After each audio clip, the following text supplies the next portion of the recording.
भाजपा राष्ट्रीय कार्यकारिणी की बैठक कल है। प्रधानमंत्री मोदी बैठक में शामिल होंगे। भाजपा राष्ट्रीय अध्यक्ष जेपी नड्डा की अध्यक्षता में यह बैठक होगी। सुबह 10 बजे शुरू होगी राष्ट्रीय कार्यकारिणी की बैठक। भाजपा प्रदेशाध्यक्ष सतीश पुनिया, संगठन महामंत्री चंद्रशेखर, कार्य समिति में शामिल अन्य सदस्य भी मौजूद रहेंगे। राजस्थान से जुड़ेंगे वर्चुअल माध्यम से। वहीं नेता प्रतिपक्ष गुलाब चंद कटारिया, उपनेता प्रतिपक्ष राजेंद्र राठौड़, ओम माथुर, अरुण चतुर्वेदी, जसकौर मीणा भी बैठक में जुड़ेंगी। विभिन्न सत्रों में कई मुद्दों पर चर्चा भी संभव है। पार्टी के संगठनात्मक कार्यों की समीक्षा भी होगी। आगामी कार्यक्रमों और अभियानों पर भी इस बैठक में चर्चा होगी। जिन राज्यों में 2022 में होने हैं चुनाव, उन राज्यों पर भी विशेष फोकस रहेगा। उपचुनाव के नतीजों पर भी अलग से बैठक में मंथन हो सकता है। तो बेहद अहम बैठक है इस लिहाज से देखा जाए तो भाजपा राष्ट्रीय कार्यकारिणी की बैठक कल होने जा रही है। संवाददाता ऐश्वर्य प्रधान हमारे साथ जुड़ गए। ऐश्वर्य, कल सुबह 10 बजे राष्ट्रीय कार्यकारिणी की बैठक है, कितनी अहम ये बैठक माना जाए? देखिए श्वेता, ये बैठक इस वक्त इसलिए महत्वपूर्ण है कि संपूर्ण देश में जो उपचुनाव हुए हैं, उन उपचुनावों में एक लिटमस टेस्ट था।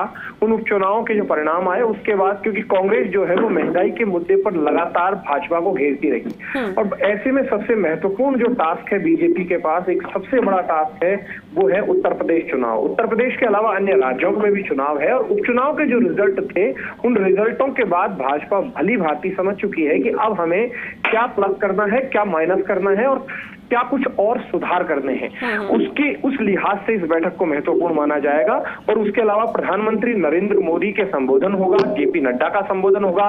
जेपी नड्डा है वो कार्यकर्ताओं में उत्साह भरेंगे, उन्हें बताएंगे केंद्र की योजनाओं के बारे में। प्रधानमंत्री नरेंद्र मोदी जब बोले तो स्वाभाविक रूप से लोगों में एनर्जी आएगी। जो इनकी पार्टी के लोग हैं वो जानेंगे कि क्या कुछ और बेहतर किया जा सकता है। पार्टी की योजना, केंद्र सरकार की योजनाओं पर भी बातचीत होगी। लेकिन सबसे बड़ी बातचीत यह है कि कांग्रेस को जवाब किस तरीके से दिया जाए भाजपा के द्वारा। इस चीज को लेकर भी यहाँ पर बैठक होना स्वाभाविक सी बात होगी, क्योंकि कांग्रेस जो है वो लगातार महंगाई के मुद्दे पर भाजपा को घेर रही है। हालांकि तेल की कीमतों में एक्साइज ड्यूटी को घटाया गया है, खाद्य तेलों में भी कुछ राहत देने की कोशिश की गई है, लेकिन ओवरऑल किस तरीके से इन चुनावों की तैयारी की जाए जिससे कि पार्टी को बड़ी फतेह मिले, ये मिशन होगा। उपचुनाव को लेकर, राजस्थान को लेकर भी एक संभावना है कि बातचीत हो जाए।